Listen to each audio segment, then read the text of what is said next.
My fellow Americans, today our mission is clear: to demonstrate the seriousness of NATO's purpose so that the Serbian leaders understand the imperative of reversing course, to deter an even bloodier offensive against innocent civilians in Kosovo, and if necessary, to seriously damage the Serbian military's capacity to harm the people of Kosovo. In short, if President Milosevic will not make peace, we will limit his ability to make war. It's a small place, but it sits on a major fault line between Europe, Asia. Now they've started moving from village to village, shelling civilians and torching their houses. We've seen innocent people taken from their homes, forced to kneel in the dirt and sprayed with bullets. Kosovar men dragged from their families, fathers and sons together, lined up and shot in cold blood. This is not war in the traditional sense. It is an attack by tanks and artillery on a largely defenseless people whose leaders already have agreed to peace. Show the movement of refugees, north, east, and south. Already this movement is threatening the young democracy, and there are risks in this military action. Risks to our pilots and the people on the ground. Serbia's air defenses are strong. It could decide to intensify its assault on Kosovo, or to seek to harm us or our allies elsewhere.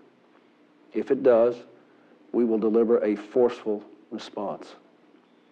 Hopefully, Mr. Milosevic will realize his present course is self-destructive and unsustainable. Entre passé et présent, passé et présent, entre passé et présent. 11 juin 1999, les forces serbes se retirent officiellement du Kosovo après 78 jours de bombardement de l'OTAN. Le monde entier découvre les ravages d'un conflit ethnique, politique et invisible. Car si les blessures humaines sont immédiates, celles laissées sur l'environnement, elles, mettront des décennies à cicatriser.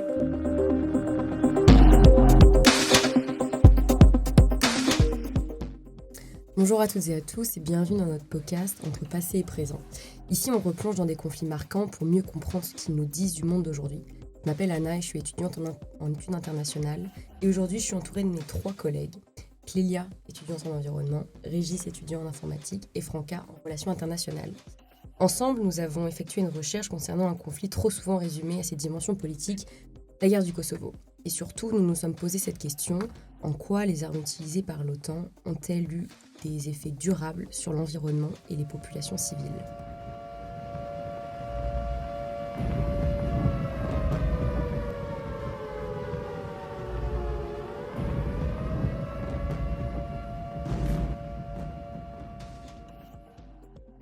Donc, bonjour Anna.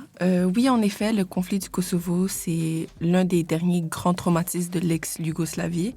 Dans les années 90, après la montée de Milosevic au pouvoir, le Kosovo, il a perdu son autonomie. Et les tensions entre les autorités serbes et la majorité albanaise kosovare ont explosé.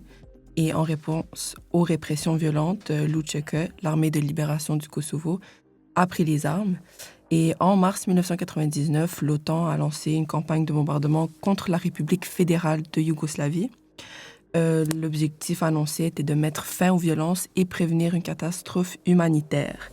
Mais cette intervention, décidée sans mandat de l'ONU, suscite beaucoup de critiques, notamment sur le choix des armes utilisées, comme l'uranium appauvri, bombes à fragmentation, et attaques ciblant des infrastructures industrielles. Et à ce moment-là, qu'en est-il des enjeux internationaux ? Donc oui, sur le plan géopolitique, l'intervention de l'OTAN marque une rupture. Elle agit sans l'aval du Conseil de sécurité. Pour certains, c'est un précédent dangereux. Pour d'autres, c'est une nécessité morale. D'autant plus que l'uranium appauvri, par exemple, est une arme redoutable contre les blindés, mais qui laisse dans son sillage des particules radioactives. Elle s'infiltre dans les sols, les nappes phréatiques et affecte la santé de plusieurs générations.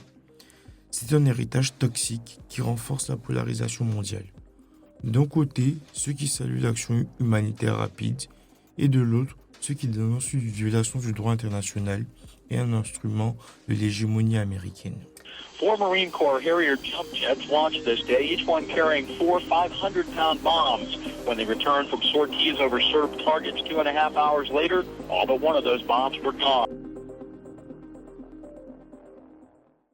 Et ce qu'on a remarqué dans notre rapport, c'est que des frappes ont aussi ciblé les sites industriels, provoquant des fuites de produits chimiques, dioxine, mercure et hydrocarbures. Clélia, tu peux davantage nous en parler?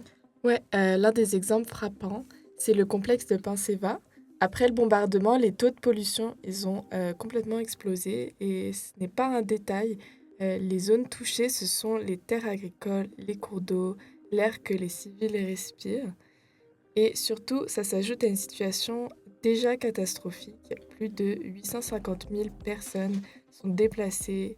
Il y a des violences sexuelles massives, des habitations qui sont détruites. Certaines femmes victimes de viols n'ont pas été reconnues par la loi jusqu'en 2024, soit 25 ans après. Il faut surtout se rappeler que le discours de l'OTAN à ce moment fait la promotion d'une guerre propre, des dégâts collatéraux. Mais en réalité, il y a un manque flagrant de transparence. On n'a su que très tard où avaient été utilisés les armements les plus dangereux. En effet, cette absence d'information, elle a bloqué la recherche scientifique. Les écologistes n'ont pas été écoutés. Les populations locales, elles, ont continué à vivre au milieu de déchets toxiques, sans suivi médical, sans accompagnement. Et ça, c'est un angle mort dans la reconstruction post-conflit. On reconstruit les écoles, les routes, mais l'environnement, lui, reste contaminé. Oui, c'est vrai, mais de l'autre côté, nous avons aussi constaté quelques limites dans notre recherche. Par exemple, la difficulté d'obtenir des données claires. Les rapports divergent sur l'ampleur des dégâts environnementaux. Certains parlent de pollution modérée, d'autres de désastres écologiques silencieux. Nous, on a majoritairement trouvé des sources abordant des conséquences humanitaires sur le long terme, mais la science et la littérature manquent beaucoup de rapports sur les conséquences environnementales, étant donné que nous savons que l'uranium, ça comporte des conséquences qui s'étalent au long terme. En plus, on constate que les tensions entre la Serbie et le Kosovo sont encore très fortes. La réconciliation reste fragile et il y a aussi des accords qui ont été signés, mais la mise en œuvre est très lente. Le conflit environnemental, lui, reste vraiment sous le radar. Il y a quand même des efforts comme celui du PNUE qui a lancé des missions pour évaluer les dégâts, mais aujourd'hui, certains anciens champs de bataille sont devenus aussi des centres de formation pour les démineurs ukrainiens. Elles sont loin de leur pays en guerre, mais n'ont pas pour autant abandonné le combat. Ici, dans la ville kosovarde de Peja, ces Ukrainiennes prennent des cours intensifs de déminage. Objectif, rentrer chez elles armées pour neutraliser les vastes quantités d'explosifs qui piègent leur patrie. Et en la matière, le Kosovo a de l'expérience et de l'expertise. Nous avons connu une situation assez similaire, notamment en ce qui concerne la contamination par les munitions non explosées, y compris les mines, les sous-munitions, les bombes larguées par avion et les armes guidées. C'est nécessaire en ce moment, car les conséquences de la guerre sur l'industrie sont terribles.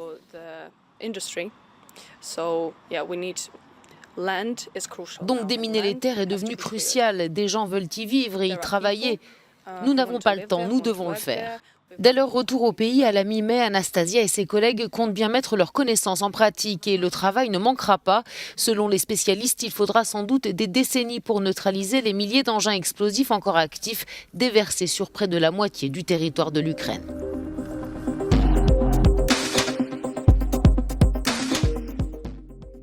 Ce qui nous frappe, c'est la répétition des scénarios. En Ukraine, aujourd'hui, on parle aussi d'écocide, d'impact invisible mais bien réel.